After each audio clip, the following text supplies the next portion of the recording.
Good morning class third. हम लोग aptitude पढ़ रहे हैं। इसके साथ साथ हमने आपसे एक सवाल किया था कि 2 महीने की फीस जमा कर दीजिए। आज हो गई 26 तारीख और आप लोगों ने कोई भी बात नहीं सुनी है। आप ये याद रख लेना कि 29 तारीख को पेपर खत्म हो जाएंगे। 30 तारीख को 9 बजे से 11 बजे तक जब आप कॉपी जमा करने आएंगे तो कॉपी नहीं ली जाएगी और कॉपी उसी समय जमा होनी है। जी आप सोच रहे नहीं हम 31 तारीख को आएंगे या 30 तारीख को शाम को जमा कर जाएं, हम ऐसा कुछ भी नहीं होने देंगे। हम पूरा बंडल उठा लेंगे वहां से, फिर हम एक भी कॉपी नहीं एक्स्ट्रा लेंगे। तो आप इतना याद रखिए, 2 महीने की फीस जमा कर दीजिए और अपना एडमिट कार्ड लेकर उस कॉपी पर टैग कर दीजिए, तभी आपकी कॉपी ली जाएगी। अगर आप परीक्षा नहीं दे रहे हैं, परीक्षा भी अगर दे रहे हैं और कॉपी नहीं जमा कर रहे हैं, हमें इससे कोई मतलब नहीं। आप यहां पर अगर सम्मिलित नहीं होते हैं परीक्षा के दौरान तो आप उसी क्लास में रहेंगे जी मैं आप पहले ही बता चुका हूं कि आप कुछ भी प्रयत्न कर लेना कि जैसे थर्ड में हो तो थर्ड में ही आपको दोबारा पढ़ाई करने पड़ेगी। अगर नहीं तो आप ऐसा 2 महीने कॉपी फीस जमा कर दो, अपनी कॉपी जमा कर दो, अपनी काम चलने दो। अब स्कूल खुल जाएगा तब आप क्या करेंगे? तब भी तो आपको पढ़ाई करनी पड़ेगी, फिर भी फीस जमा करनी पड़ेगी। तो इसलिए अपना पेपर भी दो, देखो अपनी कि योग्यता हमने कितनी पढ़ाई की है ऑनलाइन में और हम उसको किस प्रकार से डील करें अपने आप को। तो ये चीज आप अच्छी तरह से याद रख लीजिए कि 2 महीने की फीस जमा करनी है। कल या आज या 28 तारीख को जमा कर दीजिए फीस आपकी। ऐसा नहीं है कि आप बैठे हैं या 30 तारीख को ही जमा कर रहे हैं आके और 30 तारीख को जमा करेंगे, भीड़ हो जाएगी तो सोच रहे भीड़ में निकल जाएंगे। हम भीड़ में भी नहीं निकल पाओगे आप। ये अच्छी तरह समझ लो कि आपको 2 महीने की फीस पहले जमा करनी है, तो 2-2 महीने की करते चले जाइए, फीस आपकी आराम से हो जाएगी। हम इकट्ठी नहीं मांग रहे। अगर इकट्ठी मांगते तो आप सोचते चलिए हम कहां से व्यवस्था करें। तो 2 महीने की फीस 1200 रुपये आपको जमा करने हैं, कुछ भी ज्यादा भी नहीं करने। तो इस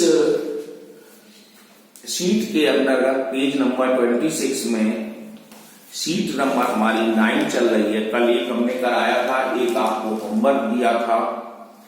तो इसके अंदर प्रॉब्लम सम्स सामने खड़ी है, आंसर फिगर आपको देखने आंसर है, लेकिन हम आपसे खुद कह रहे हैं आंसर फिगर ना देखते हुए आप अपने दिमाग से सोचिए कि अब इसमें क्या होगा। तो पहले हम फिगर में देखते हैं कि हमने 4 हिस्से में क्रॉस के निशान लगाए हैं और 5वां खाली छोड़ा है। 5वां हमें आंसर शीट से भरना है। तो हम क्या करें? तो सबसे पहले आप देखिए, इसमें 9 क्रॉस लगे हैं, इसमें 8 है, इसमें 7 है, तो इसमें 6 है। तो मतलब घटते हुए जा रहे हैं। जब घटते हुए जा रहे हैं तो यहां 6 हो गए, तो इसका मतलब 5 हो जाने चाहिए। तो यह हमारा आंसर है। अब इसमें आंसर शीट में आप देखते हैं 5 किसमें है, A B C D में। तो A में है तो आप A पे टिक लगा सकते हैं, नहीं तो इसको ब्लॉक को भरना पड़ेगा। पेपर में भी हम आपको देंगे तो ऐसे ब्लॉक भरने के लिए देंगे, ना कि हम आंसर शीट देंगे। ऐसे ही ये देखते हैं तीसरे वाले फिगर में कि देखो इस एक हमारी वर्टिकल लाइन है, तो वर्टिकल लाइन में हॉरिजॉन्टल लाइन कितनी है? 1 2 3 4 5। यहां देखते हैं 1 2 3 4, 1 2 3 1 2। तो इसका मतलब क्या है? 5 4 3 2। अब इनमें घटती हुई हॉरिजॉन्टल लाइन है। हॉरिजॉन्टल लाइन किसे कहते हैं ये भी हम आपको बता दें। जब ये लाइन पृथ्वी के समानांतर होगी या ब्लैक बोर्ड के समानांतर होगी उसको हॉरिजॉन्टल, और ये खड़ी लाइन है इसको हम वर्टिकल लाइन कहते हैं। अब हमारे पास 2 तक का आ गया, तो अब पूछ रहा है कि क्या होना चाहिए, तो हम एक लाइन वाला बना देंगे। तो अब आपका सीरीज बन गई 5 4 3 2 1 और वर्टिकल लाइन आपकी बिल्कुल सेम है। ऐसे ही अगले फिगर में चलते हैं, तो यहां भी वही देखते हैं। एक सर्किल है, सर्किल के अंदर भी 6 सर्किल बने हुए हैं। इधर 5 है, इधर 4 है, इधर 3 है, तो इसका मतलब अगला सर्किल भी बनेगा तो 2 गोले का बनेगा। तो हम 2 गोले लगा देते हैं। अब 2 में हम कौन सा ऑप्शन देखें? ए बी सी डी में, तो हमें ए ऑप्शन दिखाई दे रहा है। ऐसे ही नेक्स्ट और अगले में गए तो देखो 5 एरो 4 3 2, तो इसका मतलब हमारा 1 एरो आएगा। तो ये तो आपकी प्रॉब्लम्स भरने वाली है। अब जस्ट इसके पीछे पेज पर 27 पर भी आपको यही चीज मिलेगी, आंसर शीट नहीं है।